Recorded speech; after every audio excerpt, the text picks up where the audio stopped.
ये मातेश्वरी नमस्कार।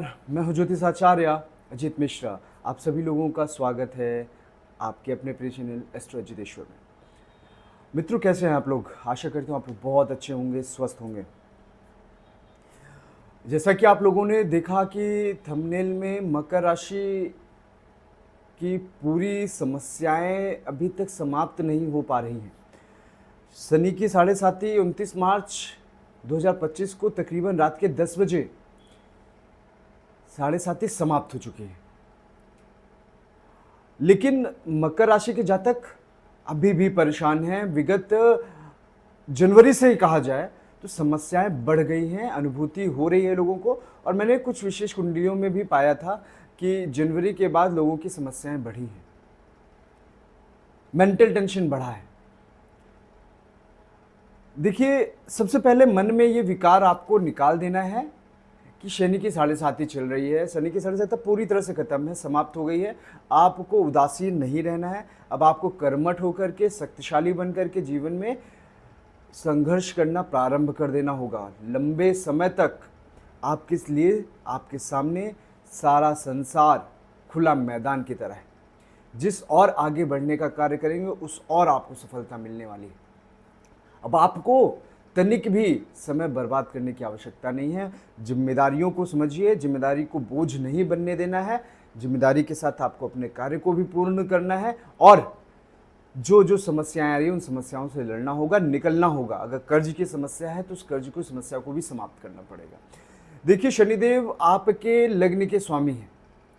आप इस बात को बाकायदे समझ लीजिए कि आपको जो घर दिया था शनिदेव ने, वो है आपका प्रथमेश और धनेश, द्वितीय भाव, कुटुंब भाव। यानी कि सब कुछ शनि आपके यहीं पे नियंत्रण कर रहे हैं। आपका स्वभाव, आपका बोलने का तरीका, आपका कर्मठ होना, आपका पुरुषार्थ होना, ये सब चीज़ें शनि की ही निशानी है। यानी कि शनि जैसे हैं वैसा आपको उन्होंने बनाया है। जैसा शनिदेव इतने जिद्दी हैं तो उस तरह का व्यवहार अब आपको अपने अंदर रखना होगा कि इन समस्याओं को खत्म करने के लिए आपको एक जिद ठाननी पड़ेगी। कालपुरुष कुंडली में शनि को 2 घर दिए गए। एक है आपका कर्म भाव, एक है आपका लाभ भाव। कर्म करने के उपरांत लाभ मिलता है, कर्म से पहले लाभ नहीं मिलता। और सही दिशा में कर्म करने पे लाभ मिलता है, गलत दिशा पे कर्म करने पे हानि मिलती है। इसीलिए एक बात को मैं समझाऊंगा कि शनि को 3 जगह पे अगर आप देख लें तो शनि की ढैया, शनि की 7:30 प्रारंभ हो जाती है। जब भी द्वादशेश हो जाते हैं शनि, तो समझ लीजिए कि आपके ऊपर शनि की 7:30 शुरू हो गई। यानी कि वो लग्न को भी देखेंगे और एक घर आगे भी देखेंगे। टोटल 45 डिग्री के अंतराल पर देखेंगे तो शनि की 7:30 प्रारंभ हो जाती है। अब 6ठे स्थान पर और 8वें स्थान पर, जब 6ठे स्थान पे आ जाए और 8वें स्थान पे आ जाए तो शनि की ढैया प्रारंभ हो जाती है। इसीलिए कहा गया 6, 8, 12 को अच्छा घर नहीं माना जाता।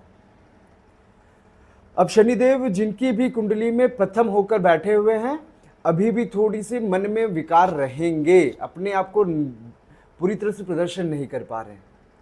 जिनके द्वितीय भाव में है उनका धन आगमन प्रारंभ हो जाएगा, शुरू हो चुका होगा कहा जाए। तृतीय भाव में पराक्रमेश होकर के जीवन में अपार सफलता देने का कार्य शुरू कर चुके होंगे। चतुर्थ होकर के भूमि भवन वाहन से लेकर कोई ना कोई सुख ऐश्वर्य प्रदान करना प्रारंभ कर दिए होंगे। अगर नहीं किया है तो जल्द ही अप्रैल के बाद से संभावनाएं बन रही हैं कि आप लोगों को भूमि भवन वाहन से संबंधित लाभ अवश्य मिलेगा। जो लोग भूमि भवन या फिर कुछ प्रकार का निर्माण करना चाहते हैं उसमें निर्माण में सफल हो जाएंगे।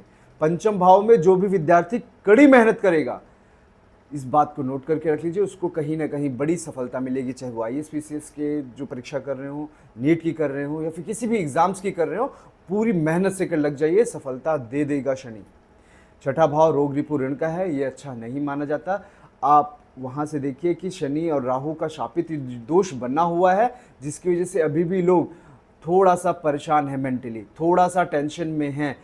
कोर्ट माली मुकदमा और आपका कर्ज दोनों समाप्त नहीं हो रहा है इसी की वजह से। जैसे ही देवगुरु बृहस्पति कर्क में आएंगे तो सारी सफलताएं स्वतः मिलना प्रारंभ हो जाएंगी।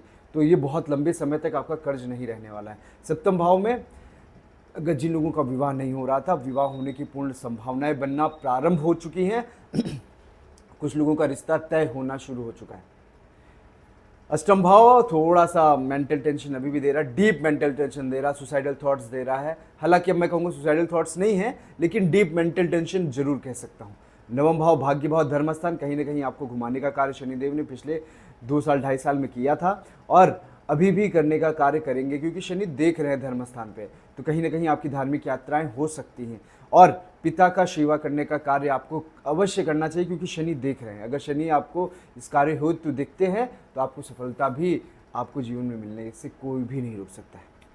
आपके दशम स्थान कर्म स्थान को देखते हैं। कर्म स्थान जो है वर्तमान थोड़ा सा भी रुका हुआ है शनि राहु की सापित दोष की वजह से, लेकिन बृहस्पति का आपके कर्क स्थान पे आ जाना, गुरु का सप्तम स्थान पे देखना कर्म भाव को, कर्म में सफलता आपको अप्रैल के बाद से मिलना शुरू हो जाएगी। और जो कहा जाए शनि 7.5 का मेन रिजल्ट है ना, वो अप्रैल के एंड से ही मिलेगा, पहले नहीं मिल पाएगा।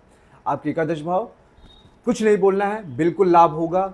मन के डर में भय में विकार को एकदम निकाल दीजिए, बिल्कुल लाभ होगा और चौतरफा लाभ होगा। खुला मैदान है आपके लिए, कोई भी आपको पीछे नहीं कर सकता है। द्वादशेष शनि का स्वयं की दृष्टि है। कुछ पैसे आप खर्च करने वाले हो, चाहे अस्पताल में जाएं, चाहे कोर्ट माली मुकदमा में जाए, ताकि जो समस्याएं चल रही थी उन सारी समस्याओं से मुक्ति अब मिल सके। अगर कोई भूमि भवन वाहन खरीदने जा रहे तो वहाँ पे भी खर्चा होने की संभावनाएं बन रही। तो कुल मिला के मैंने शनि के इन सारों भावों को मैंने चर्चा कर दी कि क्या क्या स्थिति बन रही है।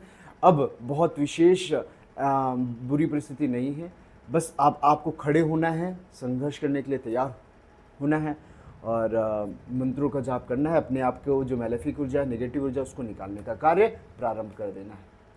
ठीक है। और जो लोग भी अभी तक चैनल को सब्सक्राइब नहीं किया तो चैनल को सब्सक्राइब कर लीजिए, बेल आइकन का बटन जरूर प्रेस कर लीजिए। और जो लोग भी कुंडली विश्लेषण, हस्तरेखा विश्लेषण करवाना चाहते हैं तो हमारे दिए गए नंबर पर कॉल करके अपना अपॉइंटमेंट अवश्य बुक करा लें। चलिए मिलते हैं अगले वीडियो में, तब तक के लिए नमस्कार, जय माता दी।